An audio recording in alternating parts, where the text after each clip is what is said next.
Our next speaker is one who's been shaping the community industry for over a decade. David Spinks is a coach who helps founders, executives, and community leaders build with clarity, calm, and integrity while also navigating life's biggest transitions. He is the former co-founder and CEO of CMX, the author of The Business of Belonging, and when he's not thinking about communities, he's a dad and a husband and a hiker. In this session, David will guide us inward, exploring what it means to lead from curiosity instead of fear. You will walk away with practical tools and a simple practice you can use anytime you feel stuck that will help you show up as a more conscious, empowered leader. Please join me in welcoming David Spinks. Here he is. Woo! Woo! Just imagining an applause. That's right. Everyone is in their living room. Yes, Like, that's right. Yeah. I will also mention to folks in the chat, after this presentation that David will do, we will have an interactive kind of Q&A discussion session. So when we're finished here, you can head to the agenda on the right-hand side of the window and look for the or I think I called it discussion session with David Spinks. I will make sure I put that title in the chat so you all can find it really easily. But yes, David, thank you for joining us. Awesome. Thank you so much, Beth. And I just had one of those awkward moments where I realized I'm wearing the same shirt that's in my headshot. Love that. David only Yes, has one shirt. I have one shirt. That's the key to the inner game of community leadership. Just choose one shirt and wear it every day. Isn't that's like a tip that people have? It's a thing. Yeah. Uniforms. Yeah. Anyway. Take it away. All right. Thanks, Beth. Hey, everyone. Yeah, really good to be with you all today. So we're going to talk about the inner game of community leadership. And just a heads up, this is going to be an interactive session. And I'd love to start off by having you post in the chat one challenge that is really alive for you right now. Something that maybe you're really stuck on, something that's taking up a lot of brain space and a lot of energy, something related to community in your work, or it doesn't have to be, it could be in your life. Just share that in the chat. There's one challenge that's really taking up a lot of space. And as I mentioned, it's going to be an interactive session. So as you're thinking up that challenge, I'd recommend, if you can, just see if you could be present for this session, close out any other tabs, close Slack, close email, and if you can, find a quiet space, because we're going to be doing some interactive practice, some ways of actually working with these challenges, and it's a little better if you have some private space. Well, Beth has a challenge. We'll see how interactive it's going to be, but hopefully folks are here listening and thinking about your challenges. Challenge right now, trying to stay in my lane and live within expectations so I don't burn out. Yeah, and if you see challenges that resonate with you, feel free to respond to it with an emoji. Let that person know you see them. Yeah, trying to stay in my lane, live within expectations. Renata shared establishing sticky rituals to keep my community engaged. Yeah, so I'm going to be writing. I stole my kids' crayons for this one. So we're not going to use slides. We're going to use crayons. So we got like engagement, rituals. We got boundaries, it sounds like, for Beth, like staying in the lane. I broke a crayon. I knew that was going to happen. Prioritizing a billion ideas. Yeah, great. Now they're flying. Promote yourself instead of a community. All right, so self-promotion. Yeah, all right, let's see if we get a couple more. Advocating for yourself while usually advocating for others. Yeah, it seems aligned with Jessica's there as well. Cheating. Great, let's see if we get a couple more. Beth loves the crayons. Yeah, great. All right, well, that gives us a few to start to work with. Okay, so so this is kind of how I want to frame this. So here are my crayons, and here's my beautiful picture. This is you. Imagine this is you. You look wonderful. You look beautiful. And so these are all the challenges that some of you share that we might face leading communities, right? Managing creativity, data analysis, measurement, advocating, prioritization, engagement, rituals, setting boundaries, promoting yourself and balancing how do you promote yourself with your community, getting buy-in from your boss, right? So these are all of these different challenges that we face on a day-to-day basis as community leaders. Now, what I want you to share is, as you're thinking about the challenge that you're sitting with, or any of the other challenges listed here, I want you to respond in the chat. What's going on inside? Whether if it's your challenge, what's going on inside of you? So like, what are the stories that are coming up in your mind? What are the thoughts that are coming up, the worries? What are the emotions? What are the feelings that are coming up, right? So, I imagine when I think about getting buy-in and all the times I've had to get buy-in, there's like this fear. Like I notice like fears in me of not getting support, of not being valued, of not having enough resources to do all the things I want to do. There's a worry there, worry I might lose my job. Yeah, so what are the internal experiences that you're having as you're sitting with these challenges? I told you it's going to be an interactive session today, so hopefully everyone's willing to lean in. Exhaustion and loneliness. Yeah, I know those feelings in community leadership. Exhaustion, loneliness, paralysis, paralyzed. It won't work. Yeah, feeling like you need to prove your worth.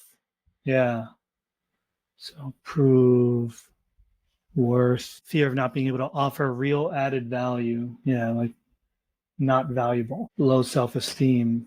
Yeah, it's like self-doubt, lack of validation. Great. See if we get a couple more. Working more than you want, wanting to work a lot because you like it. Yeah. So we might say like overworked, but there's also the part of you that likes working, likes executing. So there's a little bit of that tension there. Great. Thank you. So so this is a great way of visualizing. So we can imagine this being the outer game of community, all the engagement, the strategy, the buy-in, the measurement, the data visualization, the promoting yourself, all of this stuff, right? And then while this is happening, we're having an inner experience as well. And that inner experience, what you shared, is proving worth. I'll make this big.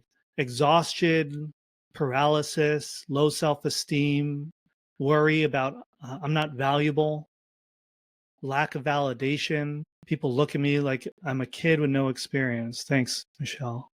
We've been doing it for 10 years. And you're 5'0" and look a little young. Yeah. Yeah. So people not understanding you or not giving you credit for your experience.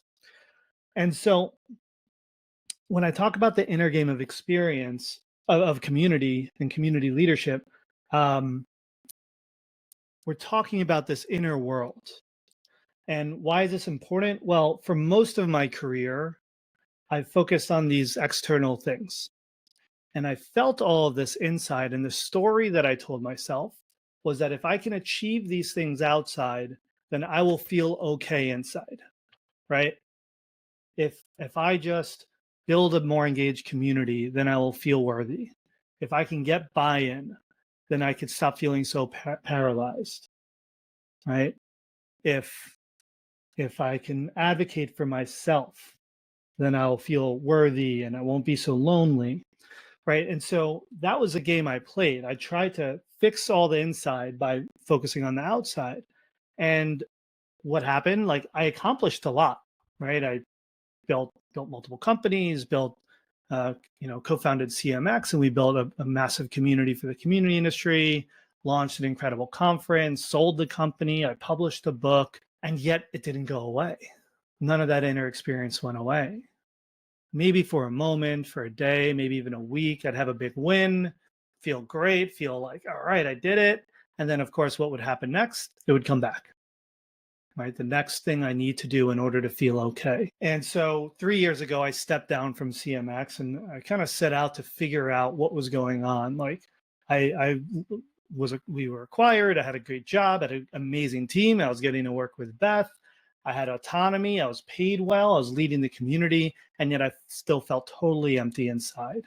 And I still woke up every day with anxiety, with a weight on my chest, with depression, with just a constant state of this like worry and low self-esteem. Externally, it all looked great. People would never guess that about me. Internally, it was like this emptiness that was also ripping me apart. And so over the last few years, I kind of stepped out to figure what was going on, did a lot of work with myself, with coaches, with different practices, got trained as a coach myself. And what I learned is that I had it backwards. The game I was playing was, if I achieve these things, I will feel okay, right? If I build this great community, then I will feel okay inside. But it's backwards. What I've learned is that in order to achieve these things, in order to do a really good job of building community, getting buy-in, being a leader, getting that promotion, securing my job, I need to start on the inner stuff. I need to start within. And if I do the work in here, it will greatly increase my capacity to go out in the world and build the things I want to build and have the impact I want to have and have the career that I want to have. Because instead of coming from exhaustion and loneliness and fear and worry, right? How good am I going to be at solving these problems when that's my state of mind? If I can come from a place of calm and groundedness and curiosity and openness, my ability to be creative, to be ambitious, to take risks, to be open and curious and work with others, all of that becomes greatly increased. All right. So that's kind of the inner and outer game, right? And it's not just important for us to reduce our own suffering, it's also really important for our communities. Because when we are showing up with fear, with attachment to, like for me, I was like attached to being the leader, of having reputation. I was conflict avoidant. I was a people pleaser. And so all of that ended up emerging in the cultures of the communities I built, because they were kind of in the shadow for me. I wasn't really aware of it, but it was how I was showing up.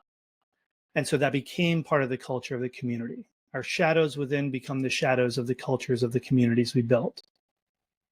And so this is work that's important for us to suffer less and to be more successful in our careers. It's also really important for our communities so that we can be building them from this place of clarity, of love, of openness, of curiosity, rather than fear. So how do we do that?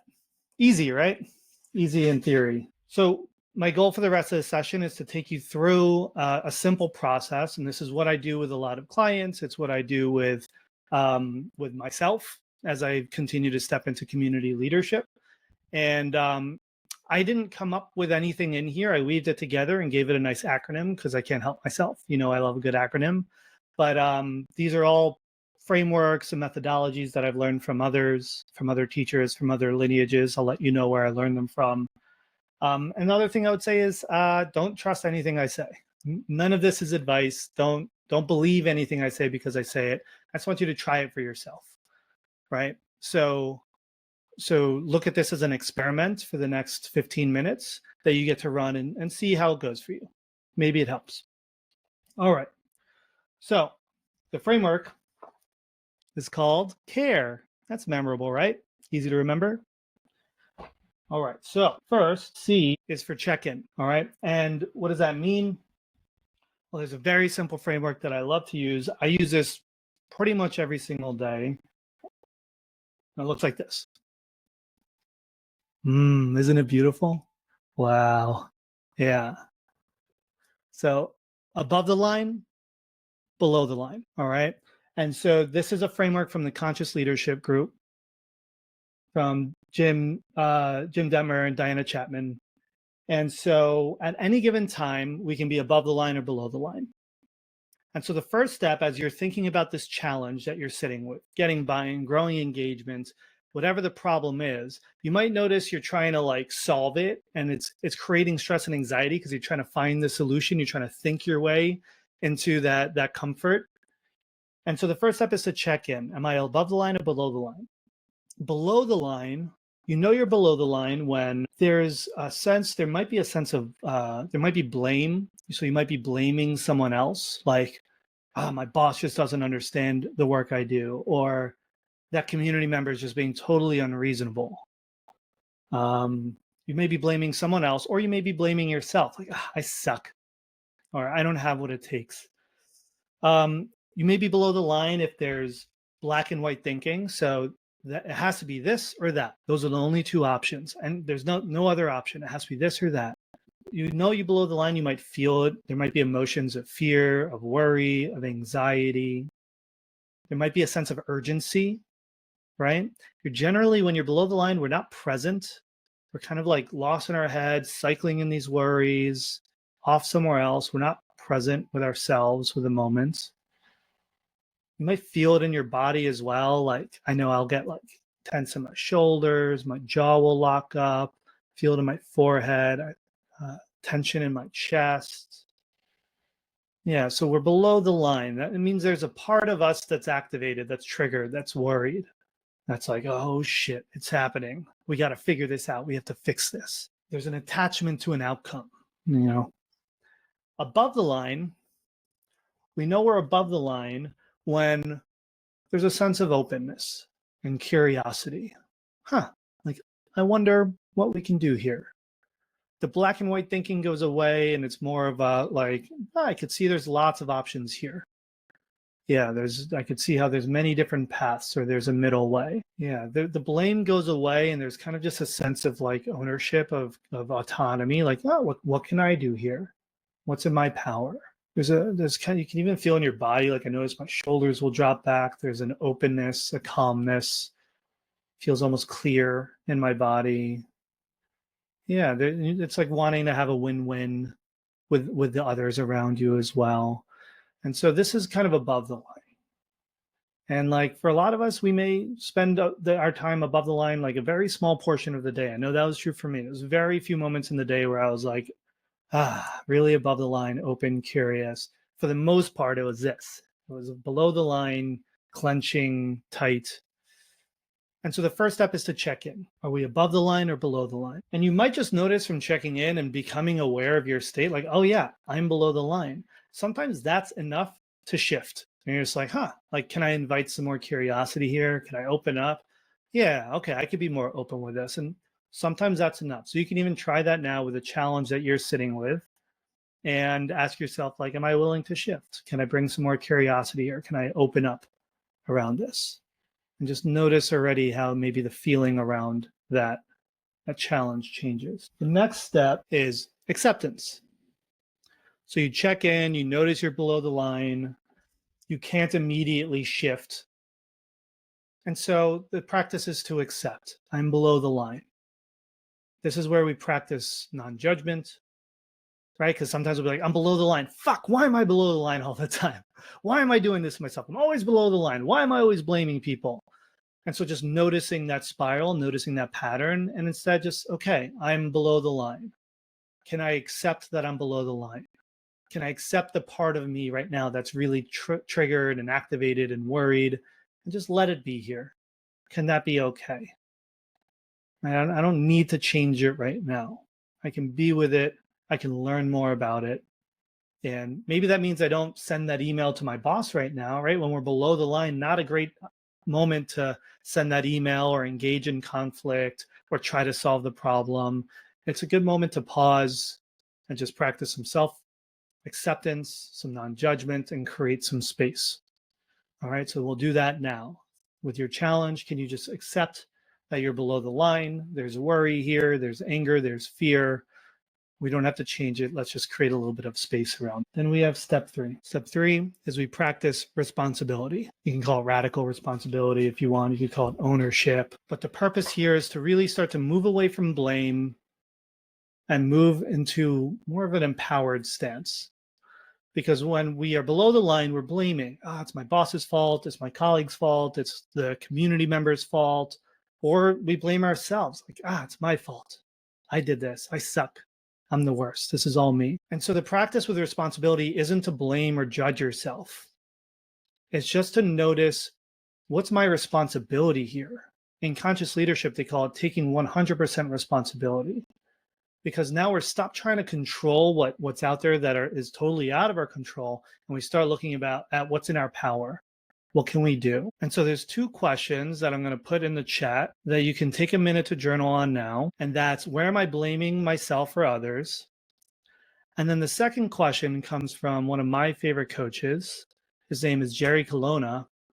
And it's, how am I complicit in creating the conditions I say I don't want? All right, so what's my responsibility here? Yeah, we don't have that much engagement going on in the community. yeah, I notice I've been so afraid of losing my job that I haven't really tried a lot of things. I haven't been experimenting a lot. Or, yeah, my boss isn't bought into what I'm doing. And yet it's kind of been that way for a while and I'm still here. There's good reasons I'm here. I need an income, I need salary. Like, this is a choice I'm making. So, how can I take responsibility for me making this choice here and do the best with what I have? Right. So we just start to think about, like, what are the stories going on here that we're telling ourselves about the situation, and how is that serving us? How is it, there might be a thing that's like, oh, I'm not getting buy-in. And if I think about it, if I got buy-in, that's actually really scary because now I have a lot of budget that I'm responsible for and a lot of expectations that come with that budget. So I'm actually going to, like, self-sabotage and not really sell what we're doing and really not sell myself. I can see how that's been my responsibility. Yeah. So with your challenge, go ahead. You can journal on these 2 questions and start to see how that might shift a little bit, taking that responsibility, shifting from blame and being a victim and to taking ownership and taking responsibility. And then the last one, oops, typo. This is what happens when you use crayons. Last one is emotion. So we have check-in, acceptance, we take responsibility, and now it's about feeling the emotion. There's a really great parable from the Buddha, where the Buddha asked his student, when you get hit with an arrow, it hurts. Yeah, it's painful. And the student said, yeah. And then the Buddha said, and when you get hit with a second arrow in the same spot, it hurts a lot more, does it not? And the student said, yeah, it does. And the Buddha said, well, in life, we can't always control the first arrow, but the second arrow is optional. And the second arrow is our reaction to the first, right? So our boss says no to budget. Ow, that hurts. Or a community member says something mean to us or gives us cruel feedback. It still gets me every single time. Every mean comment I get on LinkedIn, it hurts. But then the second arrow is where we start ruminating. What does this mean about me? Am I going to lose my job? Am I bad at my job? And we go through all these stories and we create all this suffering for ourselves instead of just feeling the pain and feeling the emotion. And so we're just going to take literally like 2 minutes right now, and we're going to invite the emotion in. We want to welcome it in. Now I'm going to ask you to feel an emotion. If this doesn't feel comfortable for you, we're in a large group here, feel free to opt out. But I'm going to invite you to feel the emotion for a moment. And so what you might do is just close your eyes. And it's helpful to first ground yourself, feel your feet on the ground, feel the weight of your body being pulled into the earth, feel that base, that support. And you could take a few deep breaths, just grounding yourself. And then the invitation is to bring in this challenge that you're dealing with. And just notice what you feel in your body when that worry comes up, when that fear, when that loneliness comes up, when that sense of I'm not valued, I'm not worthy. Just notice where you feel it in your body and see if you can notice where you're kind of trying to control it or keep it down or keep it still or stuck. Right? That's where the tension is trying to push the emotion away. Emotion's energy in motion and needs to move. And so with your breath, like, keep breathing into it and see if you can welcome it in, almost like allowing it to expand a little bit at that edge, allowing it to move, allowing it to be here, and just see how it shifts, even just with a few breaths, just changing the direction from pushing it down or away into welcoming it in. And you might just start to feel how as it moves, it shifts. Maybe it opens up a little bit more. Maybe it softens. Yeah. All right. And you can gently come back to the room. And emotions also move when we move our body. So you can shake, you can roll your shoulders. When I really get stuck, I go for walks. I like to jump up and down. So move your body. You can open your jaw wide. All right. And so this is very quick. This is the rapid fire version. But I want you to now come back to the question, to the challenge that you are sitting with, and just see if anything shifted. Maybe you're just 1% more above the line with it. Do you feel a little more open? And then what I'd invite you to do is journal and answer the question, what's one small next step or experiment that you can run to navigate this challenge, right? From this different place, if you've been able to shift at all, what's one small step or experiment you can run related to this challenge? And maybe just notice how like, yeah, there's a little bit more openness, a little more curiosity, a little more fluidity, a little more resource to actually come to this problem from a new place. All right. We're at time, but as Beth mentioned, I'm going to move into the Q&A room, and happy to answer any questions, process anything that came up for you. We can do some live coaching. If you choose not to come, my name is David Spinks again. You can find me at davidspinks.com and learn more about me and my practice. And I'm going to leave you with a Ram Dass quote. You work on yourself as an offering to others. You work on others as a way of working on yourself. That's the circle, and everything is part of that circle. Thank you. Thank you, David. This is very helpful for me. I was like not prepared to share too much in the chat, but I'm like, this has been a very healthy way to change perspective and to be more patient with myself and like check in. And I really love the moment of validating, like, maybe you can't change right now. That's okay. You don't have to. Yeah, we skipped that one, right? It's like, I'm below the line. Right. I have to fix it right away. That's right. Let it sit. Let it marinate. That's it. Let it marinate. I love that. Yes, if you would like to continue this conversation or chat with David, you can head to the agenda tab on the very right side of the window. And then you can find the session called Open Discussion, David Spinks, the inner game of community leadership. When you click join there, you will be able to turn your camera and mic on and have a live discussion about this. And if you care to share, that's the space for it. Thank you so much, David. It's always a pleasure. It's so nice to see you. I love you, Beth. Love you, David.